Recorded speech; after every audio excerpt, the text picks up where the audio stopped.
नमस्कार सर, मेरा नाम राजू है। आज का टॉपिक है यदि एफडी से पैसा लिया जाए पेंशन के तौर पे या म्यूचुअल फंड से एचडब्ल्यूपी करके पैसा लिया जाए तो टैक्स में क्या क्या लायबिलिटी जाएगा ये देखते हैं। मान लेते हैं कि 20 लाख रुपया रखा, एक व्यक्ति ने एफडी किया और वहाँ से विड्रॉ करना शुरू किया और दूसरा व्यक्ति है म्यूचुअल फंड में इन्वेस्ट करके एचडब्ल्यूपी लेना शुरू किया। समझाने की दृष्टिकोण से मैं मानता हूँ कि दोनों जगह इंटरेस्ट 12% है। यहाँ भी 12% आ रहा है और यहाँ भी 12% सालाना आ रहा है।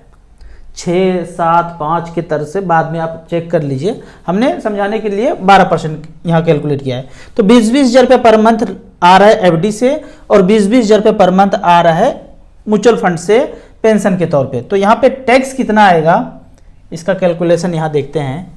20 लाख रुपया वन टाइम इन्वेस्ट किया और 20-20 हज़ार रुपये पर मंथ लिया, 12% का रिटर्न दोनों जगह हो अप्लीकेबल और 10 साल के लिए ऐसा हम इन्वेस्ट करते हैं तो टैक्स का लायबिलिटीज क्या क्या आएगा यहाँ देखते हैं। विड्रावल है एफडी से 2,40,000 सालाना। पहले म्यूचुअल फंड का बात करते हैं, ये म्यूचुअल फंड से हो रहा है तो यहाँ पे टैक्स जो आएगा 14,176 रुपया आएगा।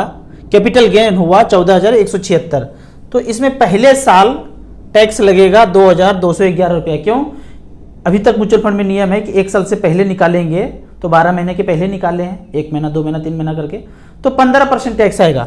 तो कैपिटल गेन हुआ इतना, इस पे से 15% टैक्स बनेगा इतना। अब दूसरे साल 38,327 रुपया का गेन हुआ तो टैक्स आएगा 0। क्यों? क्योंकि long term capital gain 1 lakh के नीचे है तो गेन टैक्स 0 आएगा। फिर तीसरे साल देखते हैं 59,000 है तो भी आएगा टैक्स 0। 79,000 हुआ, 96,000 हुआ तो हो गया 0।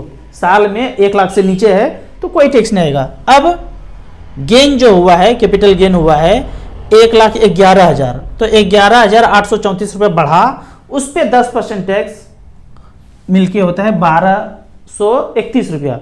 उसमें 10% टैक्स है, एसटीटी है, जो भी है तामझाम मिलके एजुकेशन से ये सब मिला के 1,231 रुपया हुआ। तो इस तरह से करके म्यूचुअल फंड में जो एचडब्ल्यूपी हुआ टोटल 10 साल में 21,196 रुपया इफेक्टिव टोटल टैक्स जो आया 0.88, 20 लाख का 0.88, 21,000 आया। अब एफडी का बात करते हैं। एफडी में जो पे आउट हुआ 2,40,000, 2,40,000, इसमें से मान के चलते हैं कि 30% में के ब्रैकेट में आ रहे हैं तो टैक्स देना पड़ेगा 72,960 रुपया पहले साल, दूसरे साल 72, तीसरे साल इतना। ये तो कांस्टेंट ही होगा क्योंकि 30% कांस्टेंट के रेट से टैक्स देना है और ये पैसा भी पे आउट भी कांस्टेंट हो रहा है। तो सब मिला के 10 साल में देखेंगे 7,29,000 टैक्स बना। 30.04 मतलब जो 30% के ब्रैकेट में आते हैं सीधा सीधा 7,29,000 आ गया, जबकि म्यूचुअल फंड में मात्र 21,000 आया। यानी कि कोई एफडी में किया, कोई म्यूचुअल फंड में किया, दोनों बराबर भी इंटरेस्ट मिले तो इतने ज़्यादा टैक्स का अंतर है। लेकिन म्यूचुअल फंड में लंबे समय में कितना रिटर्न मिला है तो उसको तो हम यहाँ आके देख सकते हैं कि एचडब्ल्यूपी में कितना पैसा बन सकता है और बना है। तो एक्चुअल लाइव रिकॉर्ड देखने के लिए आप एचडब्ल्यूपी के सेक्शन में जाएंगे तो ये लास्ट 10 ईयर्स में अगर किसी ने 10 लाख रुपया लगाए हैं और 6,000 रुपये पर मंथ लिए हैं, सबमिट करेंगे तो यहाँ पता चलेगा टॉप में जो चल रहा है। अगर हम इसको एएम वाइज सेलेक्ट कर लें तो एएम वाइज से एसबीआई इक्विटी हाइब्रिड 10 लाख रुपया लगाया था 2013 में और 6,000 रुपये पर मंथ लिया तो टोटल विड्रॉ कर लिया। यहाँ पे विड्रॉवल अमाउंट है 7,68,000 और आज बैलेंस बचा है 37 लाख। वो 10 लाख बढ़ के 37 लाख हो गया। 16% का रिटर्न यहाँ पे जनरेट करके दिया है। एएम देखेंगे तो 58,000 करोड़।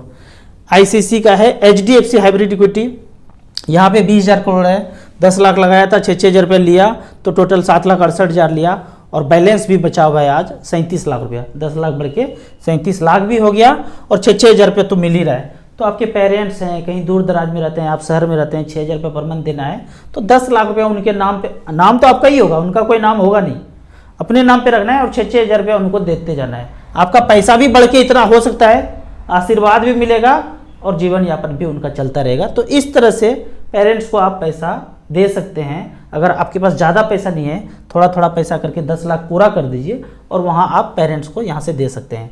आगे बात करते हैं, एक कमेंट्स में देखते हैं। कमेंट्स में पूछ रहे हैं कि मुझे बताएं, मेरे 2 किड्स हैं, मेरे बच्चे हैं और SIP स्टार्ट करना है, तो कौन सी एज में स्टार्ट कर सकते हैं और कौन सा फंड अच्छा होगा। कौन सा एज में स्टार्ट कर सकते हैं ये तो कोई मायने नहीं है, कभी भी स्टार्ट कर सकते हैं। 1 साल, 2 साल, 3 साल, 4 साल, 5 साल, सब कुछ आपका ही लगेगा। पैन कार्ड, आधार कार्ड, अकाउंट नंबर, उनका जस्ट नॉमिनी का नाम होगा। तो आप शुरुआत करेंगे और ये मान के चलेंगे कम से कम 12 साल 15 साल रिमेन इन्वेस्टेड रहें और 18 से 20 साल उनका जब एज होगा तो वो पैसा मान लेते हैं, टारगेट बना लेते हैं आप 50 लाख का, 20 लाख का, 25 लाख का, 30 लाख का एक टारगेट बनाते हैं और इन्वेस्ट करना शुरू करते हैं। मैं जो हमेशा बोलता हूँ कि फंड कौन सा लेना है, तो आपको स्मॉल कैप लेना है, AUM वाइज सेलेक्ट करना है और उसमें 2-2 हज़ार का 5 SIP, ज़्यादा अमीर हैं 5-5 हज़ार का 5 SIP, उससे भी ज़्यादा अमीर हैं 10-10 हज़ार का 5 SIP। चलिए हम 2-2 हज़ार पर मंथ का बात करते हैं। और जैसा कि मैं बोलता हूँ हमेशा AUM वाइज सेलेक्ट करना है, तो AUM वाइज हमने यहाँ पे सेलेक्ट करके रखा है। पहले तो ये 1 टाइम का इन्वेस्टमेंट का वैल्यू है कि 10 लाख रुपया पिछले 10 साल में कितना बनाया है, तो भरोसा नहीं होता है। 1 करोड़ 32 लाख बनाया है पिछले 10 साल में। HDFC स्मॉल कैप ने 10 लाख का 1 टाइम का बनाया है 67 लाख, जबकि SBI स्मॉल कैप ने बनाया है 1 करोड़ 8 लाख। अब SIP का अगर बात करते हैं तो SIP में आपको इसको टच करना है, 1 टाइम में इसको टच करना है, खुद से कैलकुलेट करना है तो इसको टच करना है। तो HDFC स्मॉल कैप पहला फंड आता है और 15 साल, पहला का मतलब है कि AUM वाइज हमने सेलेक्ट किया है, हमने परसेंटेज वाइज सेलेक्ट नहीं किया है। इसको टच करके परसेंटेज वाइज 10 हज़ार रुपये पर मंथ किया पीछे 15 साल में, 2008 से लेके अब तक 84 लाख रुपए बना है, जमा 18 लाख रुपया हुआ है। तो जो भी किया होगा उसको इतना मिला है 18% के रिटर्न से। हमें चाहिए 14-15, मिल जाता है मिड कैप स्मॉल कैप में। दूसरा फंड है कोटक स्मॉल कैप, तीसरा फंड है DSP स्मॉल कैप, यहाँ देखेंगे 18 लाख का वैल्यू, 1 करोड़ 6 लाख रुपए बनाया है। चौथा फंड है Franklin India smaller company, 18 lakh का 91 लाख बनाया है। तो आपको 4 म्यूचुअल फंड देखिए AUM वाइज, जो सबसे ज़्यादा जिसमें AUM है उसमें झोंक दीजिए। बहुत लोग बोलेंगे AUM ज़्यादा है तो रिटर्न नहीं आएगा। कैसे नहीं आएगा भाई, निपॉन और SBI का AUM हमेशा ज़्यादा रहा। यहाँ तो आपको दिख रहा है 18,000 करोड़, 5 साल के बाद 1 लाख करोड़ हो जाएगा, तो क्या ये रिटर्न नहीं देगा? हमेशा रिटर्न देगा। ये सब चालबाजी है थोड़ा सा कि ये स्कीम ना खरीद के आप छोटे AUM वाला स्कीम खरीदें, तो यहाँ पे बंद कर देते हैं लमसम, बहुत तामझाम है। लेकिन ये AUM बढ़ते रहेगा और रिटर्न भी इसी तरह से मिलते रहेगा। आगे क्वेश्चन पूछते हैं, किसी फ्रेंड ने रिकमेंड किया कि यहाँ पे SIP कीजिए, मुथूट में SIP कीजिए और लॉन्ग टर्म के लिए अगर आप क्या सजेस्ट करते हैं, स्मॉल कैप करें या उसमें करें? तो मैं तो हमेशा बोलता हूँ कि कहीं भी SIP आप कर रहे हैं, अदर देन म्यूचुअल फंड है, उसको बंद कर देना है और आपको SIP मच में ही करना है। बैंक वाला स्मॉल कैप चुनिए और वहाँ पे पैसा झोंकते रहिए, आपके लिए लंबे समय में ज़्यादा अच्छा स्थिति होगा। एक क्वेश्चन और पूछा गया है कि आज हम म्यूचुअल फंड स्टार्ट किए हैं और अपने अंडर नॉमिनी को बना के रखे हैं, ये ऑनर हैं, ये नॉमिनी है। यदि हम ऊपर चले जाते हैं तो क्या नॉमिनी अपने अंडर नॉमिनी डाल सकते हैं? जैसे ही हम ऊपर जाते हैं तो ऑनर जो नॉमिनी था, ऑनर तो ऊपर चला गया, अब नॉमिनी ही ऑनर हो जाएंगे। जब ये ऑनर हो गए तो किसी को भी नॉमिनी अपॉइंट कर सकते हैं। किसी को मतलब जो अपने ब्लड रिलेशन में है, उनको वो नॉमिनी अपॉइंट कर सकते हैं। अब यहाँ पे एक खुशखबरी है, बहुत दिन से लोग मैसेज कर रहे थे, फ़ोन कर रहे थे कि स्टार SIP का ऐप चलता नहीं है।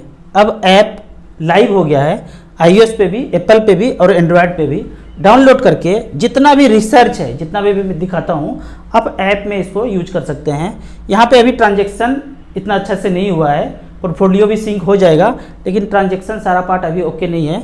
रिसर्च आप अच्छे से ऐप को डाउनलोड करके कर सकते हैं। रिसर्च अच्छा लगे तो रेटिंग भी दे दीजिएगा, iOS पे रेटिंग भी दे दीजिएगा, एंड्रॉयड पे भी दे दीजिएगा। कुछ फीडबैक हो तो मुझे पर्सनली व्हाट्सएप जरूर कीजिए या फिर कमेंट सेक्शन में वहाँ पे लिख सकते हैं। आपको वीडियो अच्छा लगे तो व्हाट्सएप यूनिवर्सिटी में दोस्तों के बीच इसे जरूर शेयर करें। आपको म्यूचुअल फंड में पहली बार शुरुआत करना है तो दिए हुए ऐप में रजिस्ट्रेशन करने के बाद हमसे जुड़ सकते हैं। वीडियो अच्छा लगे तो लाइक एंड शेयर जरूर करें। Thank you so much.